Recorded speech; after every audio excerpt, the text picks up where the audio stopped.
Well, good morning and good afternoon. I began to formulate this talk when somebody asked me, they said, isn't it a contradiction to love oneself when there isn't a self? That felt like a good topic for a talk. And I came across a quote from F. Scott Fitzgerald, the US novelist. It goes like this. The test of a first-rate intelligence is the ability to hold two opposing ideas in mind at the same time and still retain the ability to function. One should, for example, be able to see that things are hopeless, yet be determined to make them otherwise.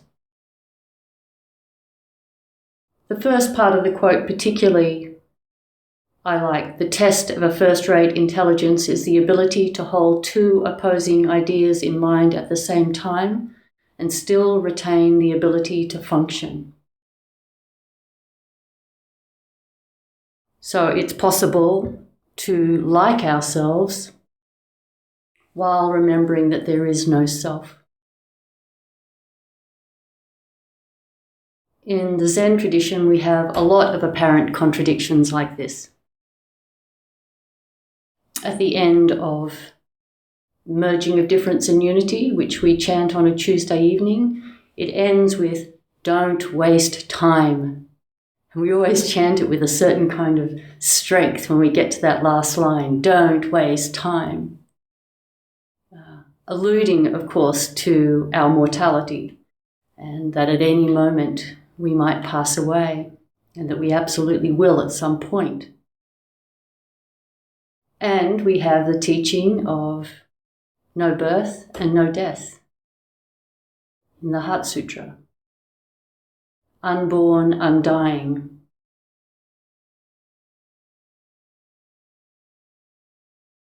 And we also have the instruction to die in each moment. Each moment, die.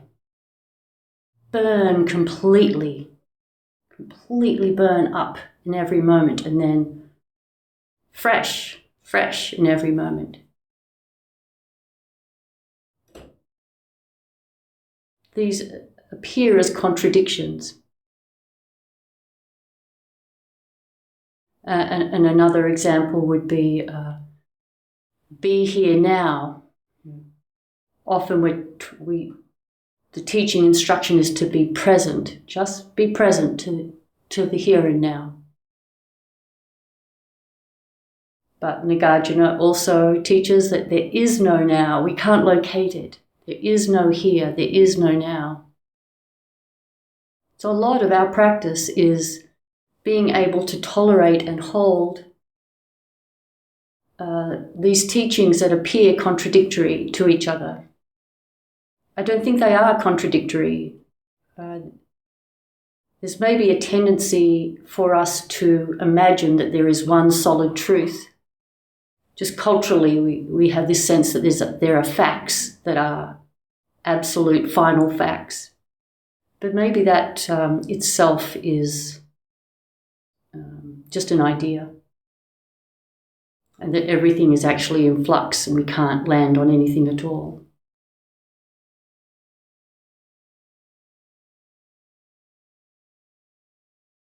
So can we like ourselves and remember that there is no self? I like the word like, as distinct from saying we should be compassionate towards ourselves or love ourselves. Something about like is just so simple. It's kind of uncomplicated just to like yourself.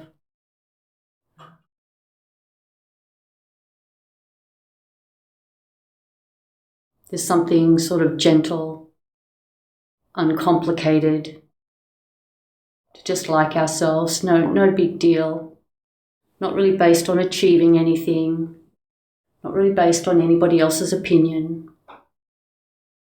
Just a gentle, no big drama, just liking ourselves.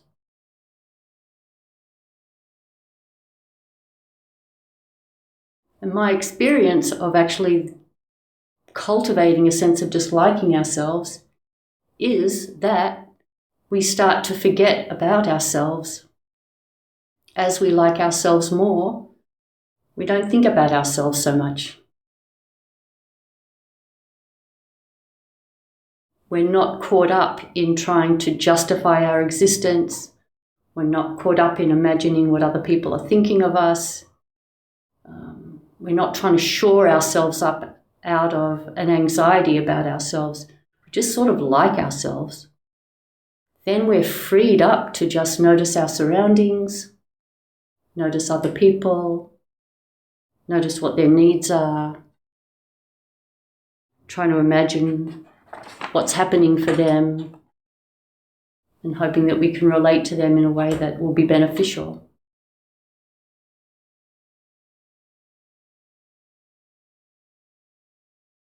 Generally speaking, I think if we cultivated a sense of liking, it has an expansiveness to it. It's kind of open, and I think that allows our mind to be a little more curious. And when we're kind of kind towards ourselves, then we can reflect a little bit more on the type of person that we are. How did that come about? How did it come about that we're good at some things and not so good at other things? How did it come about that some things scare us and some things inspire us? Some things we find daunting, some things we find easy. Everybody's got a different kind of combination of these factors. How did that come about? We can just be open to that. And being open to that results, generally speaking, in us noticing all the different things that have happened to us, all the different causes and conditions that have resulted in us being who we are. And that also loosens our sense of ourselves as something separate and distinct. It loosens that up. We see ourselves as really just being a kind of a constellation of results. It's much lighter.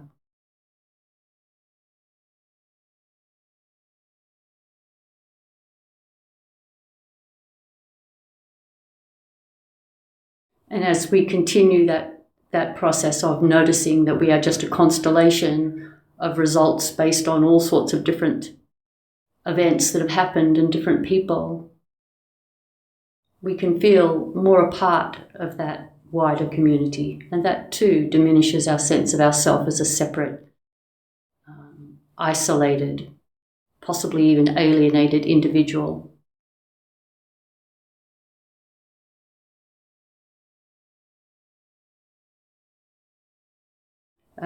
Case 12 from the Mumonkan, the Gateless Barrier. Ju Yen calls Master. The priest Ju Yen called Master to himself every day and answered himself, yes. Then he would say, be aware, and reply, yes. Don't be deceived by others, no, no.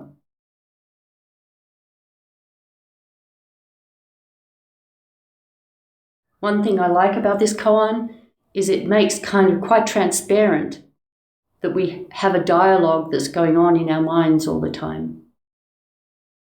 We're talking to ourselves pretty much all day, every day. And this case is kind of bringing that into the foreground. The teacher says to himself, Master, and he replies to himself, yes. I like that he replies yes. He doesn't reply no. He replies yes. It's almost, you could see it almost as just an attitude of yes, an attitude of inclusion and acceptance. And Master, calling out Master to ourselves, is also a way of giving agency to ourselves, that we are the masters of our own minds in a certain kind of way. We have great capacity to allow ourselves to be affected by others in positive ways. We can take in the teachings. We can turn ourselves towards the light of the teachings and let it transform us. So we can see ourselves as master and say, yes, be aware. Yes, be present. Yes, don't be deceived by others. This don't be deceived by others is, I think, fairly evident that it's not a conventional sense of don't actually let yourself get deceived by others. That would not be a very useful koan point. It would be a very dualistic way of interpreting don't be deceived by others. Don't be deceived by the idea of others. Don't be deceived by the appearance of others. Don't be deceived by the appearance of self. And he replies, no, I won't, I promise.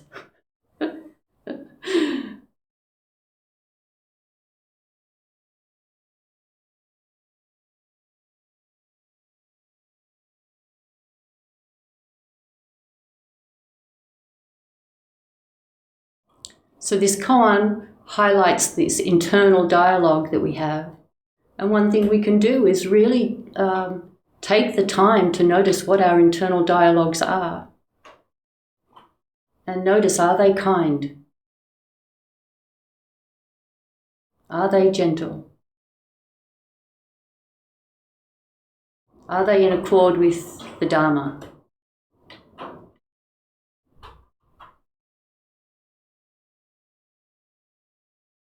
And if we notice that we have habits of thinking that are a little bit harsh towards ourselves, then we can make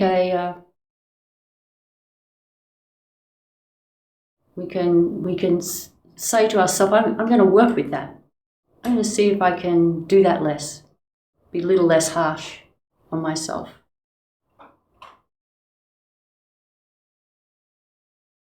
Which is not to say that we don't learn from our mistakes. We can make a mistake, acknowledge our mistake, vow to do better next time, then just let it go.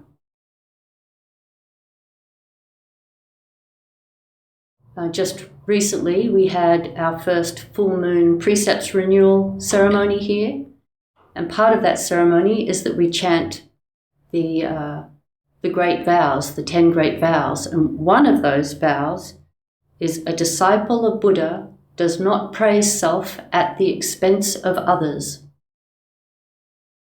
It's a very interesting vow, I think. It's not saying to not praise ourselves.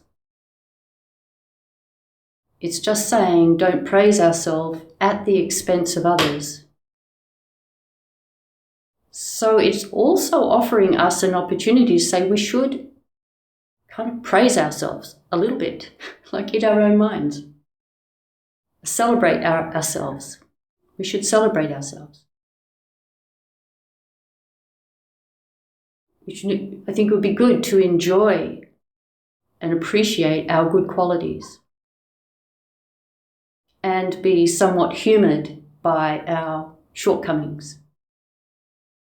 It's good to have a humorous attitude to our shortcomings. And we work on them.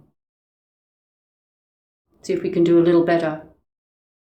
But have a caring and humorous attitude to our shortcomings and a sense of celebration about our strengths. The world is better off with us in it. Cultivating that kind of attitude, a kind of a praise. Not a loud praise, just very gentle praise.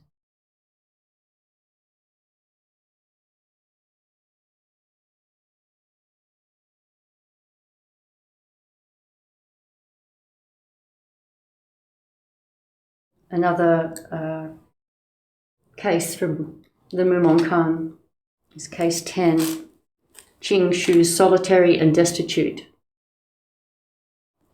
I think I've spoken on this case a number of times. I like it very much. A monk said to Tao Shan, "I am Qing Shu, solitary and destitute. Please give me alms." Tao Shan said, "Venerable Shu." Qing Shu said, "Yes, sir." Tao Shan said, "You have already drunk 3 cups of the finest wine in China, and still you say you have not moistened your lips."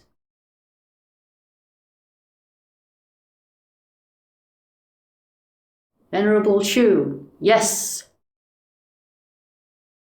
"You have already drunk 3 cups of the finest wine in China, and still you say you have not moistened your lips."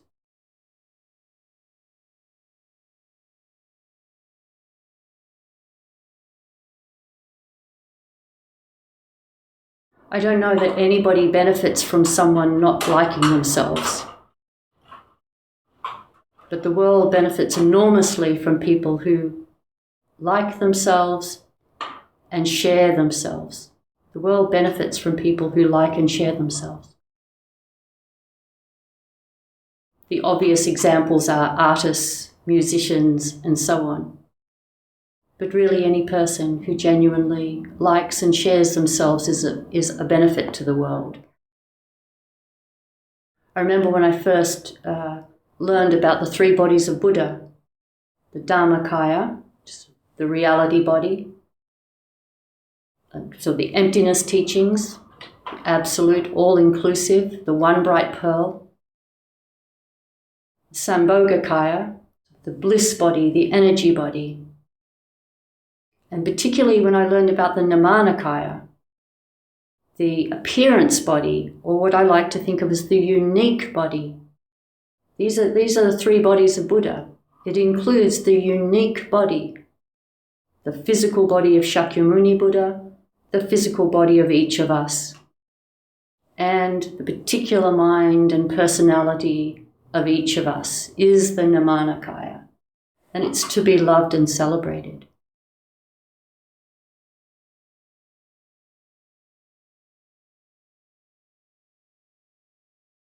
So that's kind of our job from today's talk, is to accept, celebrate, and just simply like ourselves.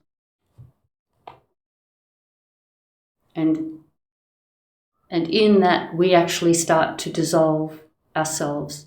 We become less concerned about ourselves, and our concern turns outward towards other beings, because less time is needed to shore up a sense of ourselves. We don't need to spend as much energy trying to defend ourselves and justify ourselves.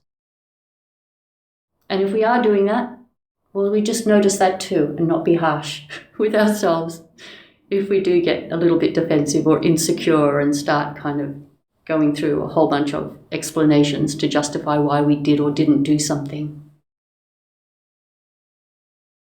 We can just be gentle with that too.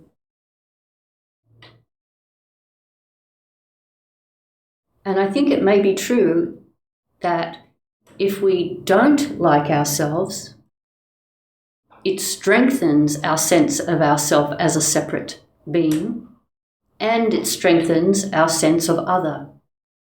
When we don't like ourselves, we have a fairly strong tendency to keep imagining what others are thinking of us. And we create lots of stories about what others are thinking of us, and we create lots of stories about how we would react to that other person if they said or did something. So it strengthens, it reifies our sense of ourself and our sense of other when we don't like ourselves. And the basic Buddha teaching of the Buddha was that having a sense of a separate individual self is the source of all the unnecessary suffering. It is the source of the restlessness, of the dissatisfaction. So liking ourselves counterintuitively relaxes our sense of ourself as a separate entity, and therefore relieves our suffering. And another thought I had about this is that when there's aspects of ourself that we don't like, I think it parallels almost perfectly the degree to which we don't like things in others. And the more that we are self-accepting, the more we are accepting of others. So if we see our own shortcomings and we work with it kindly, we're not complacent, we work with our shortcomings to see if we can improve them, but we're kind towards them, we're equally kind towards other people's shortcomings, less harsh and judgmental with others. I've found that to be so in my own life and in people I talk to.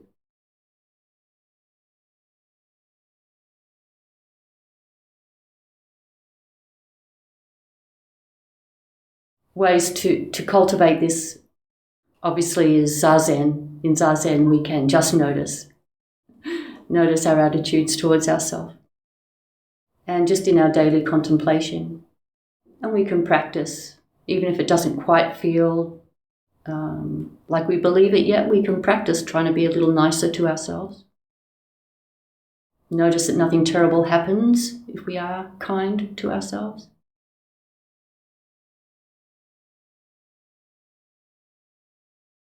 And I just want to finish with an article I saw this morning about a young Japanese man. His name is Shoji Morimoto, and he has a business in Japan of doing nothing in particular.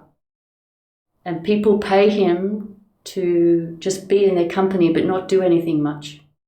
So he doesn't make good conversation. He can make a bit of conversation.